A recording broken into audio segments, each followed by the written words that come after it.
Welcome, everyone. So as is our custom, we're recording this for our fellows who couldn't make it today. Just gonna keep admitting folks for a few more minutes and then we'll get started. Oh, feel better, Harley. I'm sorry to hear that.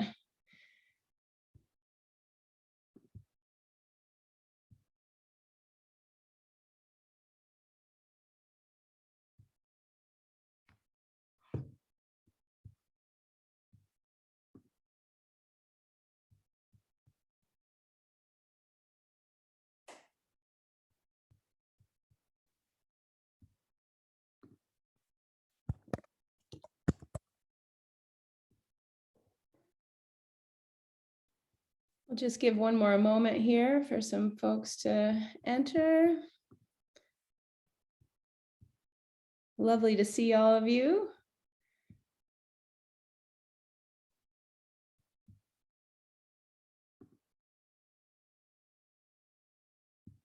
Hey, Jess.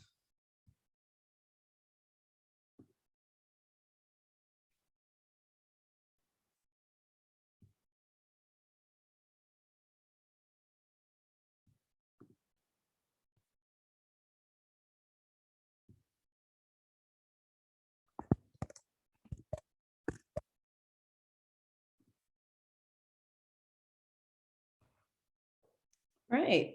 Well, I'm going to get started because I want to make sure we have lots of time for questions. So hello, everyone. Welcome. My name is Alexis. I am one of the instructors at Terra. I'm currently working with the Zebra cohort, and I'm thrilled to be here today with Silvan, who is a manager at RMI, which is one of the leading clean energy and climate think tanks in the United States. And I am just going to let Silvan introduce himself and take it away. So we're going to have a presentation and then we'll leave time for questions. So I would recommend, if you have questions, put them into the chat or use the raise your hand feature, and we'll try to get all of those questions answered. So thanks again for joining us. And without further ado, Silvan, I'll hand it over to you. Thanks, Alexis. Hi, everyone. My name is Silvan Aeschlimann. I'm currently a manager and the direct air capture and storage lead at RMI, I think what is the US biggest clean energy think tank. I'm very excited to kind of like bring you the entire space of CDR and carbon dioxide removal a little bit closer today.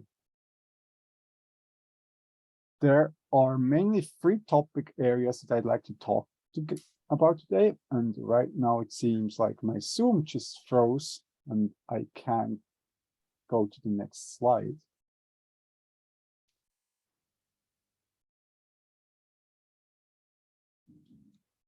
I'm just going to stop share and share again to see whether we can solve this issue right away.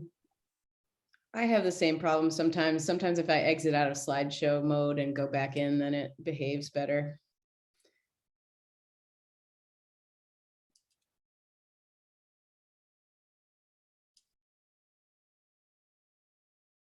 Interesting.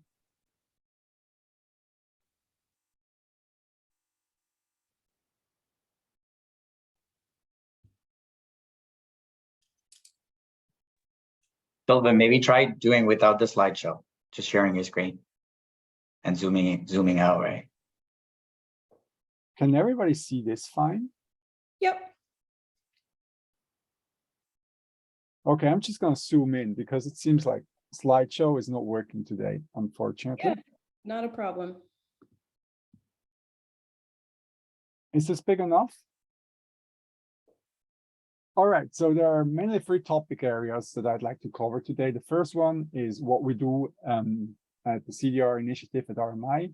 The second topic area is what CDR is, why we think it is needed, making sense of the terminology around it, and basically bringing you the different technologies under the basket of the label CDR a little bit closer. And then the last thing I'll do is I'll give you a short deep dive into direct air capture and storage, the technology basket that I have most expertise in. Now I'm going to zoom a little bit out so that we see the entire slide again. So even though I'm here to talk to you about CDR today, that's not what RMI primarily does. RMI is a clean energy think tank and mainly focuses on clean energy, electrification, and decarbonization. RMI does that kind of like in a three-step approach. We do thinking, doing, and scaling. What we understand on the thinking is basically thought leadership. Under doing, we evaluate critical proof points for the clean energy transition, basically just develop concepts that we think could support the clean energy transition. And if we identify something that works, we try to scale it in a third step. After this short intro on RMI, I'd like to just jump right into the main topic, CDR. So carbon dioxide removal can be broadly defined as a set of interventions that remove CO2 from the atmosphere and store it durably. Given there are a lot of critics, not just within the realm of people that don't believe in climate change with respect to CDR, but kind of like also within the realm of people that think climate change is a big problem, I want to get two things very clear from the beginning.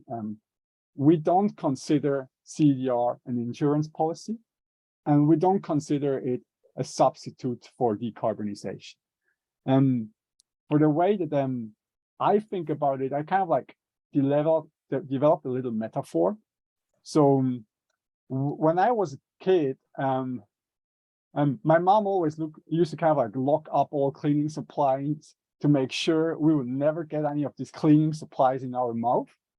And the way I kind of like see CDR is, in case that you ever got these cleaning supplies into your mouth, I think the first thing my mom would do, she would just take these cleaning supplies, these bottles away from us to basically make sure we're not getting poisoned.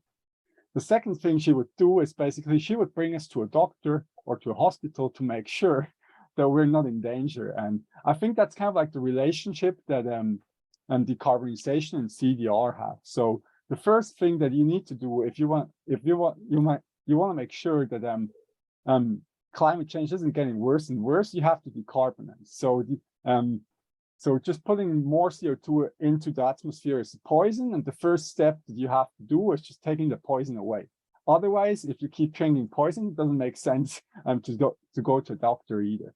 The second thing that you do, you're going to the doctor, or you basically try to get the CDR out of the atmosphere and relieve the damage that you already caused. Obviously, this is a vast oversimplification now, and I want to give you a little bit more detail. So on the right of this slide, on the right side of this slide, you see one of the three functions. I think what is kind of like the most important function of CDR, basically removing historic emissions from the atmosphere. So CDR is currently the only technology that we have to remove CO2 that has already been emitted from the atmosphere. And since the Industrial Revolution, humans have approximately emitted 1,500 gigatons of CO2. And we at the CDR initiative at RMI think we cannot just leave them up there. The second function CDR has is offsetting continued emissions from hard-to-abate sectors. So there are some sectors where decarbonization might just not be cost effective, and where it will rather make sense to just remove the CDR from the atmosphere. The industry that I'm talking about right now might be flying, aviation industry, or agriculture. In agriculture, we also have methane emissions, but I'm just going to leave this topic for today. And the third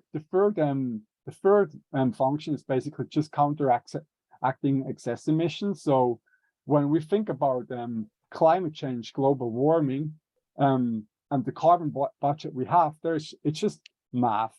There is a certain amount of CO2 that we can still emit to basically not have our temperature rise beyond 1.5 or 2 degrees. And if we want to do that, we just have to remove the excess emissions that we're emitting to the atmosphere.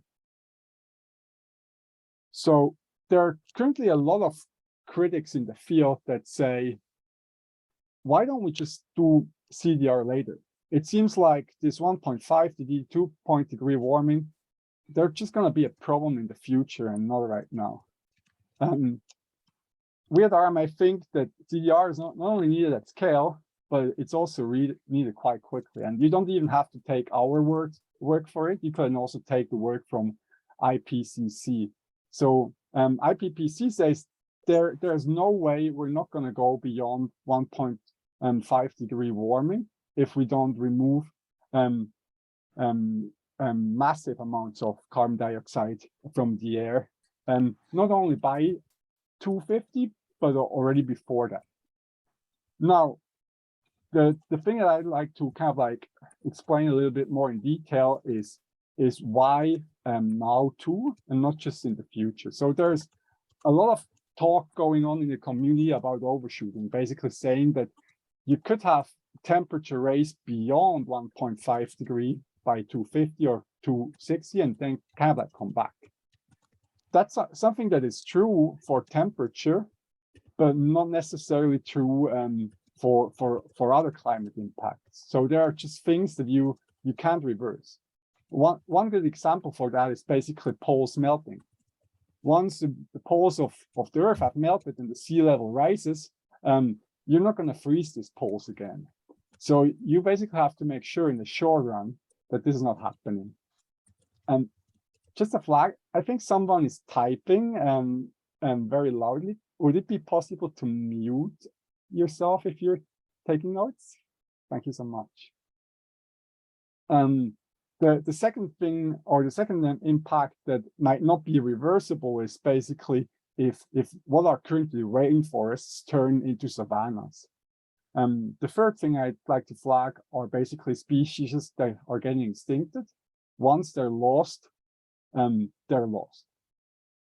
So what are we doing at RMI to kind of like try to prevent that? Within our CDR initiative, we basically do the same thing that RMI does on a higher level. We kind of like, we think, we do, and we scale. In practice, this means we do research on CDR. Me practically, I'm just going to turn in an academic paper or a DACS roadmap this week. This is basically what could fall under the thinking category. In the action, we basically advise governments on policy, and then on scaling, I think we're not 100% there yet with CDR, but we're also engaged in the US DAC hubs, basically where the DOE is trying to create hubs that should kind of like prove that direct air capture could work in the future. Let me talk about terminology for just a couple of minutes. When I was trying to come up the learning curve on CDR a few years ago, I had one big problem. There's just a massive amount of labels in the space and for the same technology, and it can get quite messy. I'm not going to talk through all the labels that are here on the slide, but I want to make the point why label is important. In the second row of this table, you basically see that academics, they usually just distinguish between nature-based and engineered solution. This labeling is quite problematic from a social acceptance point of view. Just people, they're not really drawn to things that you label as engineered, and they always think things that are labeled as nature, they're great. Even for all these technologies, they might just have different risks, advantages and disadvantages. So you want to try to label them in an unbiased way. At the top, you can basically see how we label CDR categories right now within RMI. We have a group that we consider biogenic solutions. They have to do with solutions that involve living organisms. We have geochemical solutions, solutions that mainly involve rocks, and a novel solution, basically an umbrella term for what academics would label engineered solutions, direct air capture or direct ocean capture.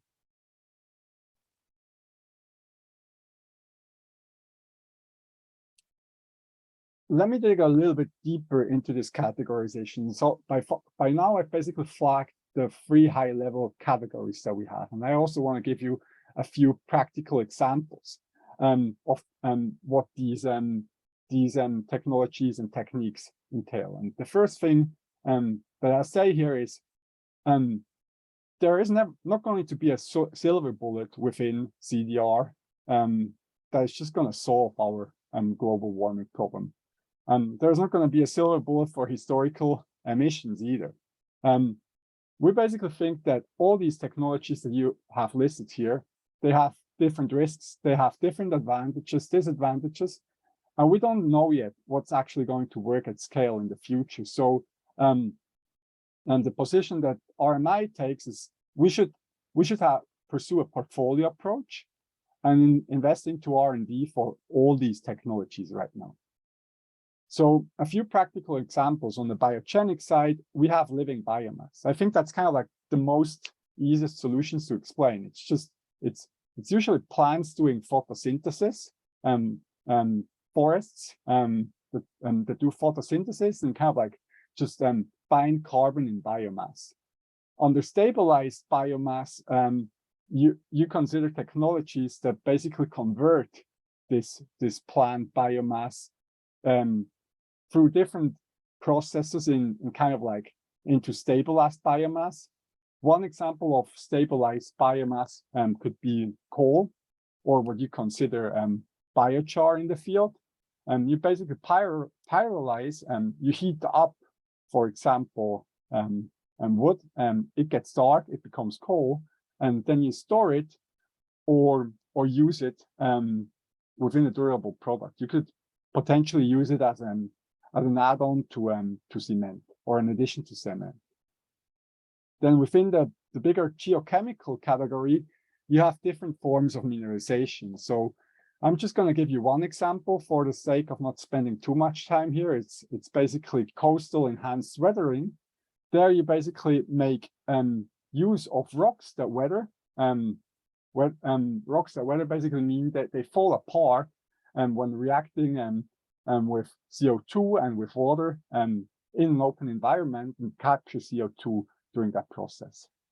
I'm going to skip novel technologies right now because that's what I'm going to do the deep dive into the deep dive on in the future. I think I'm just going to pause here for a second and take a few questions till here before we move into the deep dive of direct air capture. Horacio, I see you have your hand up. Hi, I'm Horacio. I have a background in the fossil fuel industry, and I'm very much interested in carbon capture and carbon storage.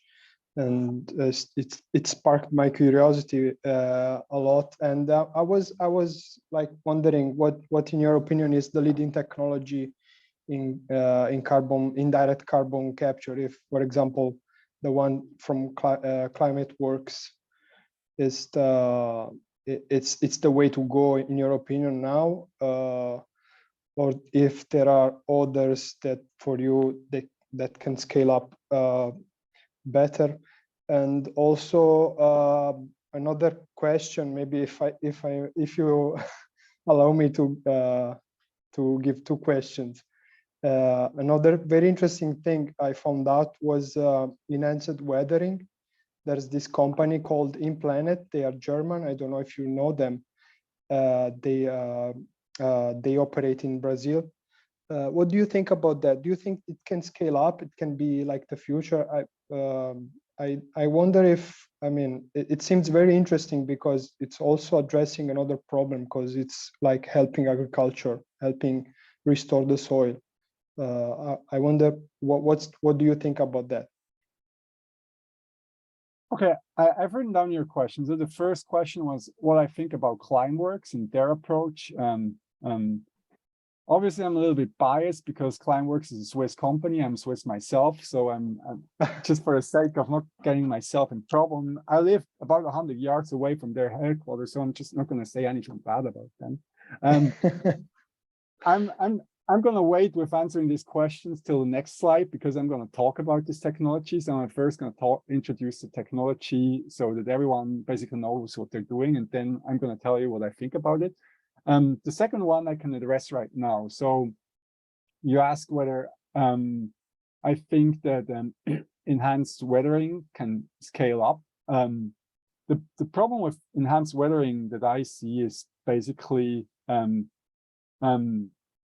MRV, monitoring, verification, and reporting. So in the end, it's all about whether people are going to buy and pay for removing carbon. People are only going to pay for removing carbon if they can claim credits. I think at least that's how I see the industry. And the biggest problem that exists within enhanced weathering is basically the one of monitoring, verification, and reporting, because it's a solution that operates in an open environment. So when I say an open environment, I basically mean no matter whether you basically grind up rocks and put them on farmland, or whether you basically put them on a beach where they can capture carbon, you're going to have to measure somehow whether the CO2 has been captured. And as we all know, it might rain, just little rock particles could get washed out into the ocean, for sure, if you're basically doing it right on a beach. They also will get washed out if you do it on farmland, maybe rather later than sooner, but that's going to be a big problem. So I think if the ecosystem impacts are not too bad, basically, when I say ecosystem impacts, I mean that if you grind up rocks, you can always have trace metals in these rocks. And they just cannot be bad, too bad for the environment. I've seen studies that if you use the right rock, they could also help basically growing plants. So you would have an additional benefit to it. So there's certainly a huge potential, but I think it's only going to be viable at scale if you first manage to properly monitor and verify it. And second, if you basically keep the ecosystem impacts within a certain range, because I think everyone agrees in the CDR community is that we want to do good and no harm. So we really have to be sure that these technologies work, because if we try to scale something up that turns out to be quite bad for the environment afterwards, that's not just going to affect geochemical, that's basically going to affect the reputation of the entire CDR industry. So you rather want to be safe than sorry. Sherry Ann. Hi, good morning, Silvan. Thanks for sharing. I'm wondering if you can help me with my confusion around DACS. So from what I understand, you know, it helps create energy, but I also understand that it also emits, you know, the process CO2. And so I'm trying to understand how that, you know, why we look at that as a clean energy solution. I'm still struggling with that. Okay, yeah. So what you basically do in DACS is that you first have a certain kind of plant mass. Let's say you just use wood chips. You can either burn them or you can gasify them. It doesn't really matter for the sake of DACS, but you basically create energy afterwards by either burning or gasifying, just creating heat, steam, pressure, and converting it into electricity. You basically have a power plant. Since you're burning something, you also emit CO2. If you're gasifying, it's a little bit different. You're going to produce syngas, you're going to produce carbon monoxide, but kind of like the bottom line in the end is you're not letting that stream of CO2 or syngas or whatever it is to go out into the atmosphere. You're basically capturing it. The syngas approach is a little bit more difficult. I'm not going to go into the detail here, but you're capturing that. You're basically you're going to have a point capture step after your plant. So you're basically assuming, let's do just a little bit of math. The numbers here are quite arbitrary. Let's say I'm basically capturing 100 molecules of CO2 within my plant biomass. I'm going to I'm going to burn that plant biomass to produce energy.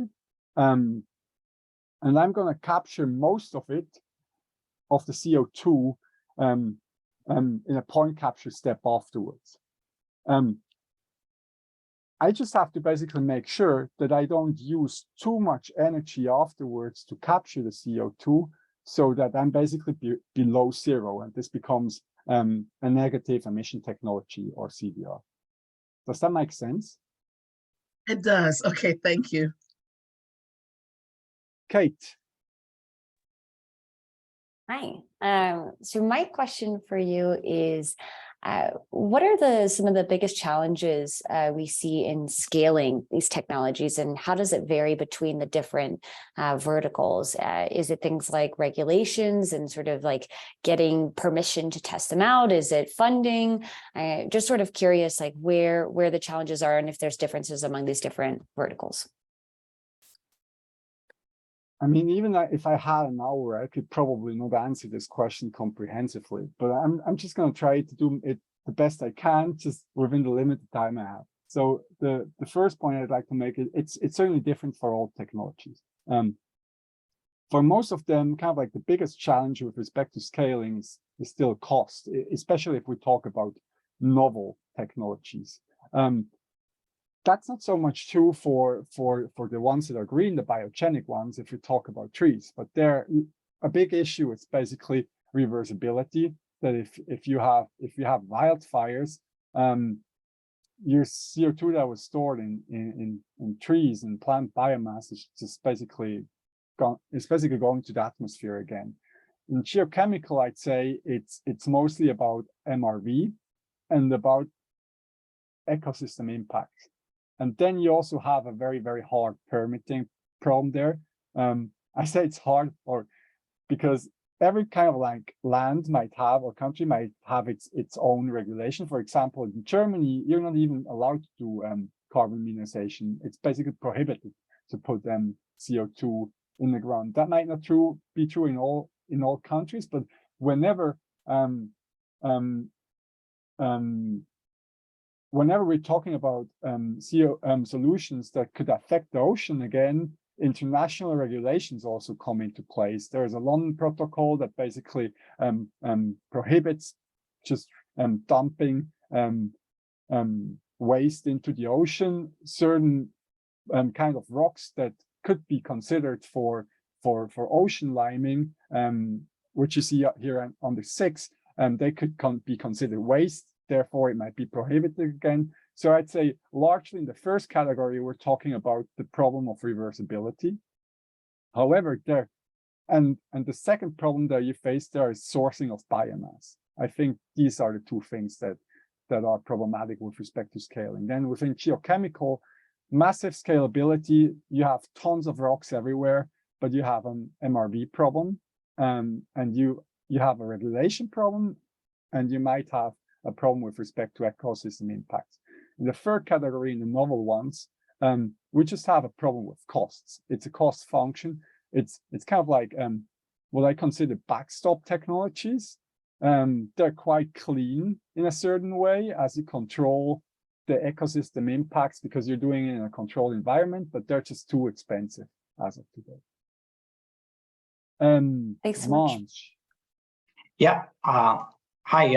My question is, how much is RMI invested in all of these verticals, like biogenic, geochemical, novel, or if the answer is yes, and how much of your business is invested in what from a percentage perspective on each vertical?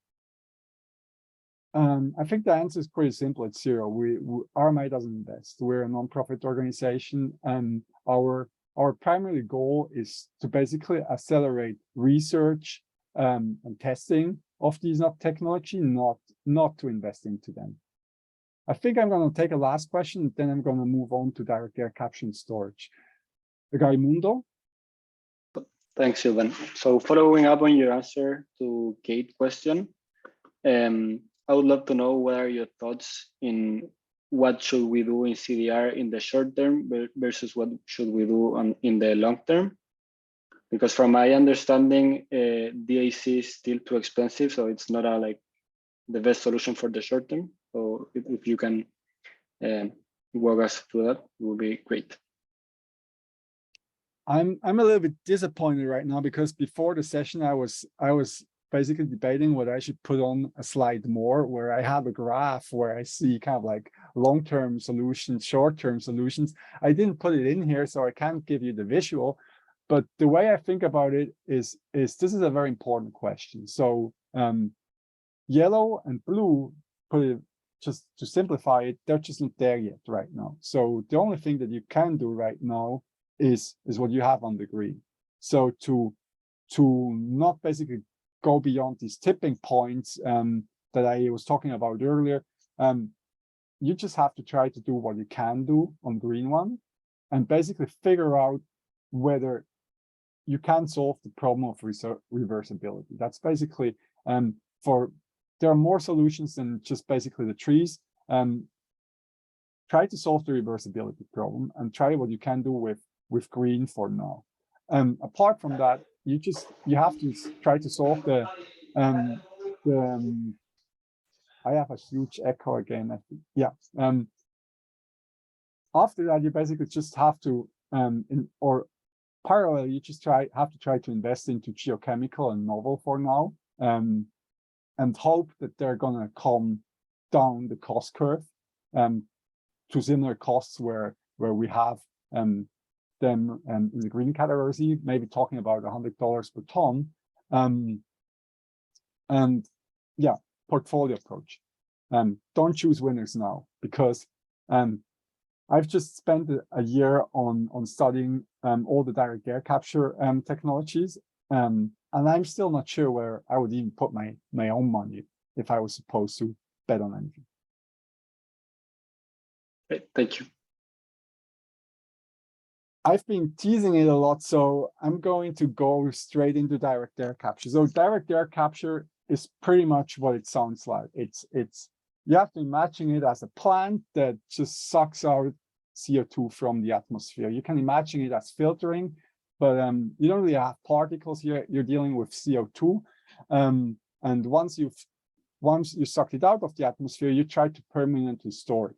And the key difficulty here is that the concentration in the atmosphere is very low. So it's very costly to remove CO2 by that, and it's very energy intensive. That's also what the main critics of direct air capture flag. They basically say direct air capture is never going to work because it's just too costly. They might be true. I don't have an answer yet, but basically there have also been people saying the same thing about solar in the 1980s.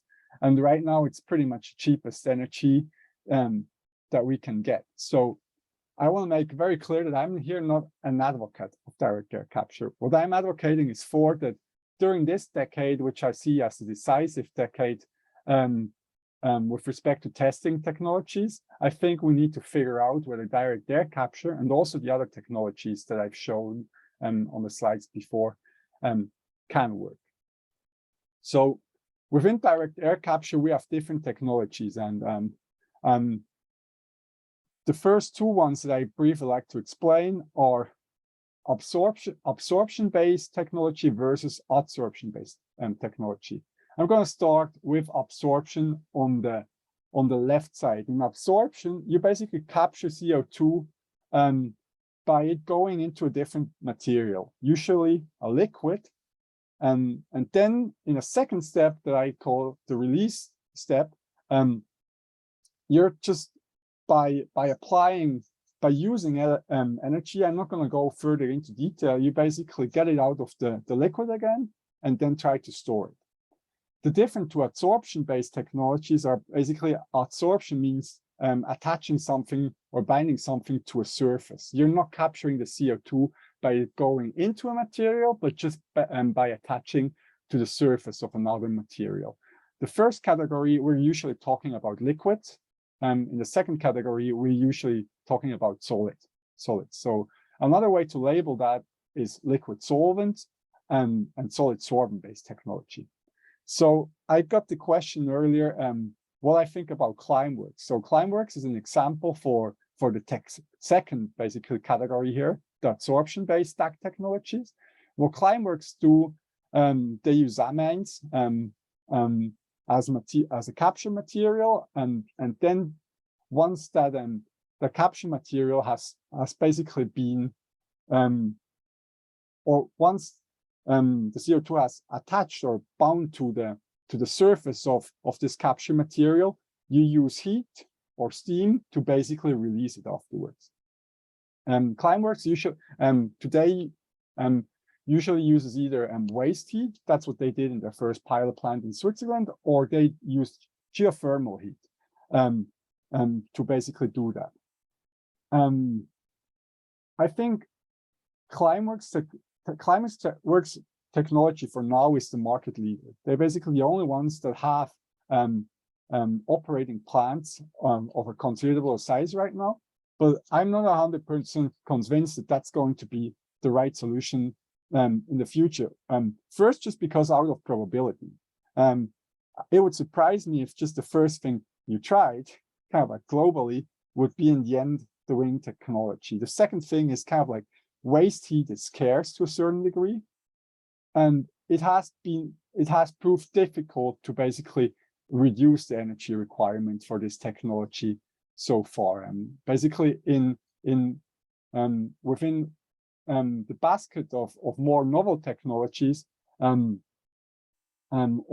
they might fall under absorption too, but they have they don't necessarily use waste heat for regeneration. They might use electricity as an energy source.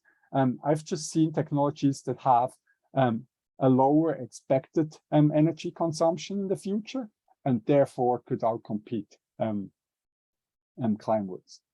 That doesn't necessarily mean that Climeworks is not going to be the big winner in the future. Being Swiss myself, I just hope that in case they didn't bet their money on the right technology right now, given they have significant funding, they're going to buy the right technology when they see it and scale it up. So I assume it's a big company right now, the biggest direct air capture company. They have their own department that basically evaluates other technologies, other release strategies. So I'm pretty sure if they're not betting on the right technology now and they see something better, they're going to adapt. The second two categories of direct air capture solutions that I'd like to explain today are basically membranes and cryogenic. I think they're even simpler than the technologies that we just had before. The membrane one is literally just filtering. You use basically the different capacity of molecules to go through a membrane to basically separate CO2 from other air components. And that's what we have on the left side. And then on the right side, we have cryogenic, which refers to very, very low temperature. It refers to DAC technologies that basically try to freeze out CO2 out of the air. They use kind of like different phases or and different freezing points of air components to separate CO2 from other air components. I'm going to pause here before I do my summary and just kind of like answer technology specific questions, I think. Any questions so far? Renee? I'm curious if removing methane from the air is similar as what you've covered for carbon dioxide. I'm not an expert on methane removal. I know that methane removal, to provide you a little bit of context, the way I joined RMI is basically I joined RMI as part of a small NGO that was basically acquired by RMI that was called the Climate Map. And 3 years ago, I think we were kind of like the first ones in the field to try to create roadmaps for CDR. And we had a quick look at methane, and then it was an even smaller niche that was basically trying to capture methane or do something about methane than you have within CDR. The second thing is kind of like the first thing with methane is not so much to capture it, but basically to figure out where things leak. Because you have a lot of not big leakages, but kind of like small leakages, kind of like within just oil and gas operation. And I think that's where you have to start. If you drop me a message after the call, I can basically send you a link to what I think is currently the leading organization with respect to methane removal, and just direct you there for any specific questions on methane. Okay, thank you. Kyle? Yeah, hey, Silvan. So one thing I'm curious about is looking at ways that excess power from solar, like the spikes during midday, can be used. And I'm wondering, can any of these technologies for direct air capture happen passively? That means with like 90% of the time, no one's at the plant. These things are just happening with a steady flow of electricity. Theoretically, you could do it. Practically, there's a big problem. You basically have the problem are basically the capital expenditures that you need to build the plant. So all of these technologies are right now too expensive. So we have cost ranges of about $600 to $1,000 per ton. We're trying to get them down to $100. And when people try to predict these costs, they assume full plant capacity, basically the plant operating just for the entire day. So there's not a big issue with respect to not operating the plant continuously. However, your price is just going to go massively up if you have to amortize your initial capital expenditure if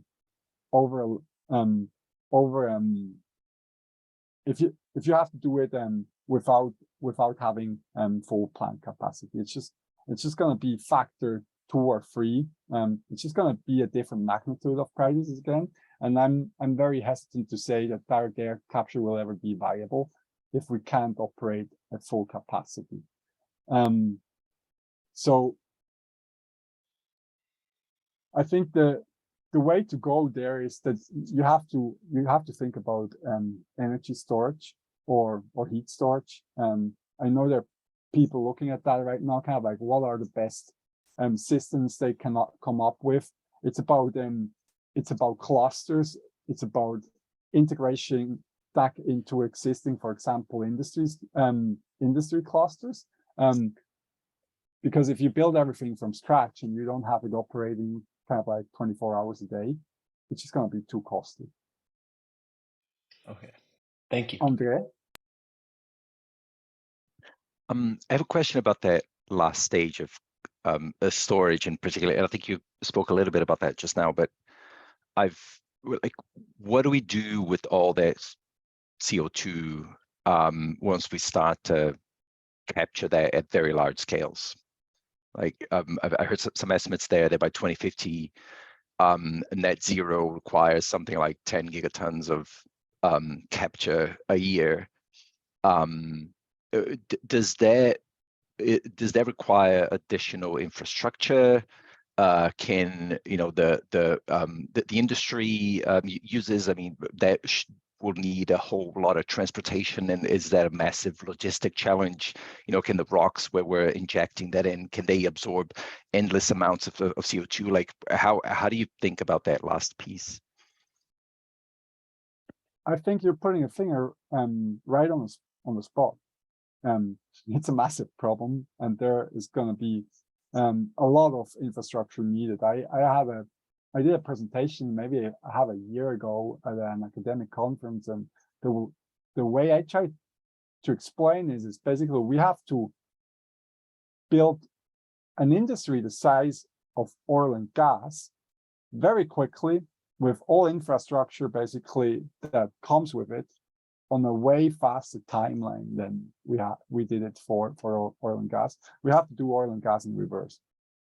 I also say we have to do it in reverse because if we think about storage, the only two options I've basically seen that would have the capacity to remove just gigaton levels of CO2, or basically to store gigaton levels of CO2, are geological sequestrations in saline aquifers or in depleted oil and gas reservoirs. So the second thing is just where you pump the oil or the gas out, you're just going to inject the CO2. There you have a potential risk of leakage, and you sometimes don't know how many boreholes there existed. So some people prefer to do it from scratch, which I would just explain in a very simplified manner again. It's just basically drilling a big hole underground, where it just basically pump the CO2 in, make sure you have a stable rock above, seal your well, and then store it for a longer time scales. There are different capture mechanisms involved in that too. It's kind of like simplified, but the CO2 stays down there as it basically is. That's what geological sequestration is. The second thing is in situ mineralization. I had it on the list earlier, which is basically also drilling holes, but drilling holes into rock formations that are very reactive for ultramafic and mafic rocks, for example, basalt. There you basically pump the CO2 down, either together with water or without water, and you want the CO2 then to mineralize. You basically want the CO2 to react with the rock. The rock becomes a slightly different color and it's stable in the end. Then you'd only have a leakage risk. So these are the two main options I see right now. And to answer your question, yes, there's going to be a massive industry required. And also transportation is not going to be straightforward, because I just said sometimes you're going to need to water if you want to do in situ mineralization, and if you basically mix CO2 with water and put that into a pipeline just as it is, you're going to have corrosion, and you're going to need to figure out a solution to that too. Tim? Hey, you've already started touching on this, but it sounds like there's this gap between the current cost per ton and the kind of hopeful $100, and obviously there's a lot of room to make just from the economies of scale. But when it comes, for instance, like the amount of energy actually needed, are we far away from theoretical minimums needed, or are we actually pretty right? And so that's what's really driving people's belief that the cost can come down a lot. Yeah, we're quite far away from thermodynamic minimum requirements of energy. I think even point capture ones, where there already exists an industry around that, they're still quite far away. I think people usually use point capture or CCS, where it's also called, just kind of like as a benchmark for what they think could be possible, because you're never going to go down to the theoretical minimum energy requirements. But you say, if we can optimize it as good as we the point captures, maybe it's going to be possible. There are technologies that are experimenting to try not to use energy at all. I'm kind of like putting this in parentheses. I'm talking about humidity swing. They basically, it's an absorption mechanism as the one that you see here on the right side, but in the release step, you're not using basically heat or energy, but you're using water. It's basically a great idea to start with, but it has kind of like massive problems to it too. If you want to use water for regeneration, you have to basically get in the air in a very, very dry environment. So you probably have to take out some humidity off the air that you're basically putting into the machine. So there you're going to use energy to put it into the machine, and then you're not going to have a high concentration when it comes out. It's going to be mixed with the water. So you're going to have to condense water. So even though you manage to reduce the energy requirements in the middle step, you have energy requirements before and afterwards, which is going to create a problem again. So the way I see it, from I think realistical costs are somewhere between $100 and $300. I have, and I say I'm very skeptic about the lower bound. I'd say if you tell me $200 to $300, I say that should be doable. We should be able to get down from $600 to $1,000 to $200 to $300. But I think what is going to be decisive for direct air capture is basically people's willingness to pay in the end for how big the problem is, and whether any of the other solutions that could be cheaper are going to be cheaper. Because as I said, I consider that a backstop technology. If nothing else works, you're just gonna pay what you need to pay to basically solve the problem. However, if you have a better technology, I don't really see why you would be doing that. And Mike.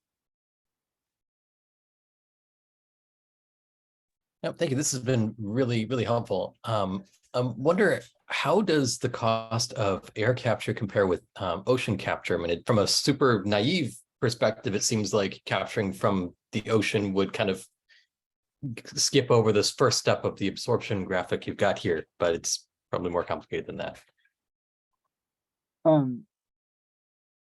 A little bit, yeah. I mean, that's the first thing I thought when I was when I got into the climate field. There didn't really exist Terra or a similar coursework as Terra2 has yet. So I was basically I was going to the university again because I'm an economist by training, so I don't have a climate specific education. So I attended this class on climate mitigation. I was like, if you already have it in the water, this should be way better. The ocean is the way bigger carbon sink than the air. Why don't we just take it out of the water? So I think the answer to that is quite complex, and I'm not even an expert on it. So you have kind of like an equilibrium between the CO2 in the atmosphere and the CO2 in the water. I think this is governed by, I think Henry's law is the technical term for it. You can look it up because I would have a hard time explaining that for you. But the bottom line is basically if you're just taking CO2 out of the air, you're gonna have a problem because the ocean is gonna emit again if you don't do anything about the ocean. So you have to take it out parallelly. So that's kind of like the first half of the answer. Then when talking about taking out CO2 out of the ocean, you have just a giant problem with ecosystem impacts to work around, because you're going to need to pump a lot of water, and water pumping is very, very, very expensive, even if you don't soak in any fishes, microorganisms that could basically be potentially killed afterwards by your attempt of taking things out of the liquid. It's just the way I would imagine it. It's basically, it's a great theoretical idea. It's even earlier stage than direct air capture. The cost predictions that I see are similar, right? Around 1,000 tons. I don't even have plant data yet from a single plant on how much it could actually cost. But the big question mark is just that I have is, if I imagine I pump in this water from the ocean with all its microorganisms. If I compare that basically to myself swimming in the liquid in an absorption-based DAC plant, am I basically positive I'm going to survive basically going through this entire DAC system and getting out in one piece afterwards? And I'm just not 100% positive, even though I consider both technologies very interesting. Manje, I'm not sure how to pronounce your name. I'm sorry if I. It's like it's Manj. Manj.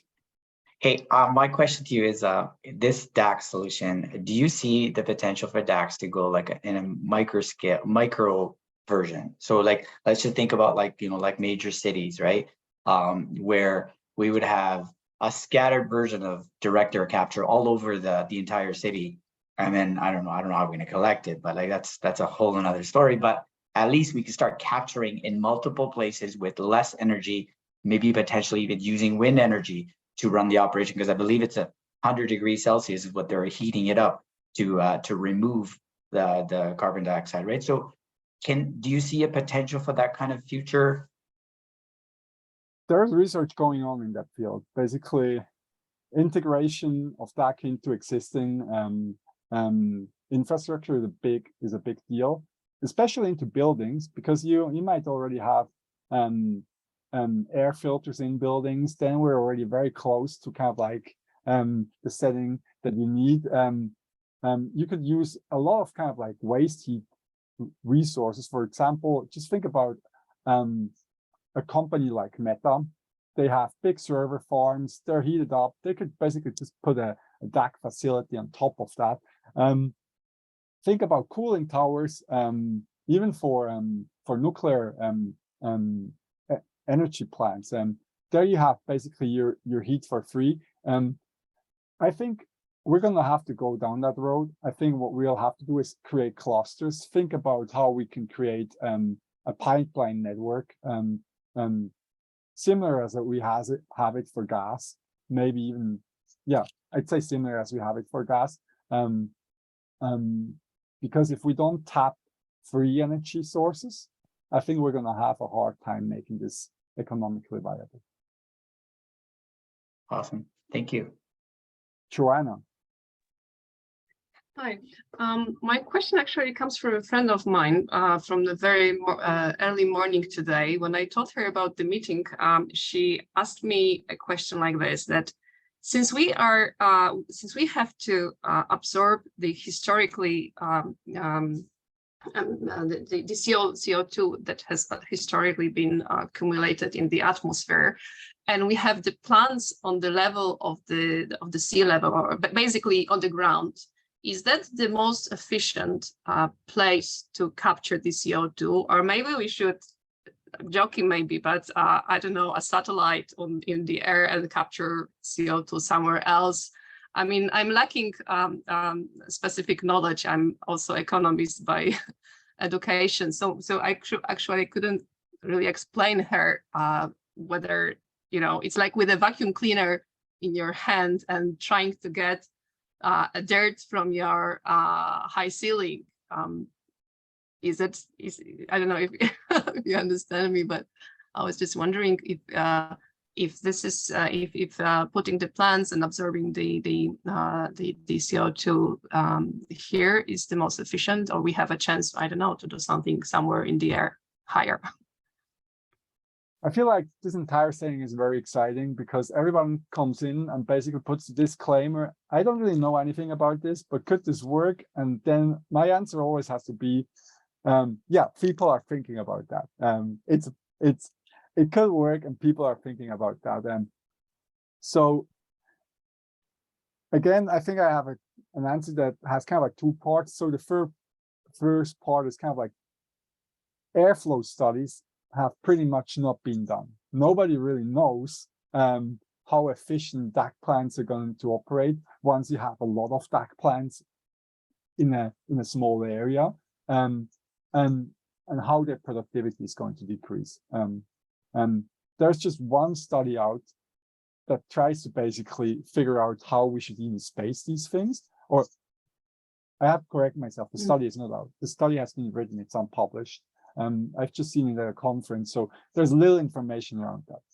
However, there have been people thinking about that issue, especially when talking about cryogenics. They've basically been talking about the fact that we need cold air, or a cold environment is better if you want to freeze, because you have to reduce the temperature by less, and that means less energy requirements. So there's a company called High Hopes. I think they're from Israel. They're basically investigating if you could have massive balloons raising into the sky to capture that the CO2 there. I've seen a lot of kind of like press releases on them, but I've never seen any data. I don't even know myself whether this is kind of like science fiction or whether it could work, but people are certainly thinking about it. Thanks.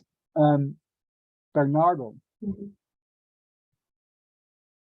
I see we're post time. I think I can stay like 4 or 5 minutes longer and answer a few more questions. And then I would just kind of like ask everyone that still has questions to send them directly to me on LinkedIn. Before I take these questions, I just want to make sure I also get you the summary. So there are a few takeaway points that I hope you're going to take away from this session. So CDR is a set of interventions that can remove CO2 from the atmosphere and durably store it. It is not an insurance policy, and it's not a substitute for decarbonization, but a complementary climate mitigation solution. CDR, from my perspective, is needed at scale if we want to prevent global warming to go beyond 1.5 degree. And there are a lot of technologies and techniques which I'm not gonna summarize, but they're all at different technical readiness levels. They have different advantages, and we possibly need to basically pick a portfolio, not try to get to a silver bullet solution. Direct air capture could be one of this solution, but doesn't necessarily have to be. I'm just here to advocate that we thoroughly test them all. So this is my summary, and I tried to make it very quick so I can answer the 2 questions that I see people still have. Bernardo?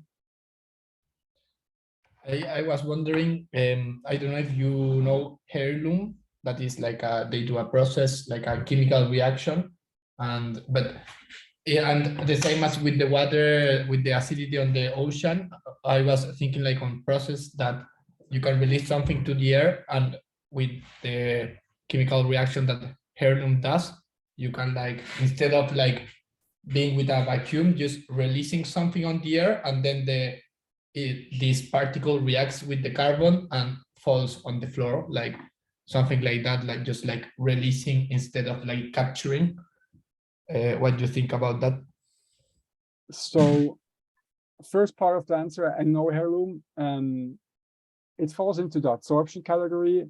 You could also kind of like classify it as a way of enhanced weathering within a plant, because they just use rocks. They use carbonates or calcium oxide to capture the CO2, then heat it up to about 900 degrees to release it in the second step. I'm not sure whether I'm not a chemical engineer, but just my first reaction is if you basically just think about putting chemicals into the air to basically capture CO2 in an open environment, I see a lot of red flags with respect to social acceptance. All I'm going to say, I'm not saying it's not going to work, but I wouldn't want it to be done in my backyard. And the not in my backyard problem is usually kind of like a big deal with respect to all new technologies. So not saying it can't be done. It's kind of like similar to what people are thinking about, that I think the way to handle climate change might be solar radiation management. I can't go into that topic now. It's not my field of expertise either, but just generally there you have an even bigger social acceptance problem than you have it for CDR. Last question. Oh, I forgot your name again, Manish. Munch.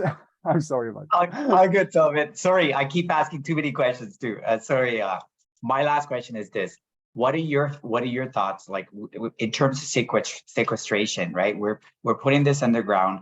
We are putting it into old oil pumps or whatever, and you see like companies like Blue Carbon, for example, is actually selling it back to the oil companies, right? Because it's the only way that they can sustain and staying in business.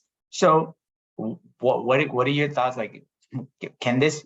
We keep putting it back, but you see like the oil companies who's got a lot more money will start like bringing it back out in the form of oil, because carbon will actually improve the oil production, right? So do you see that as a threat in the future?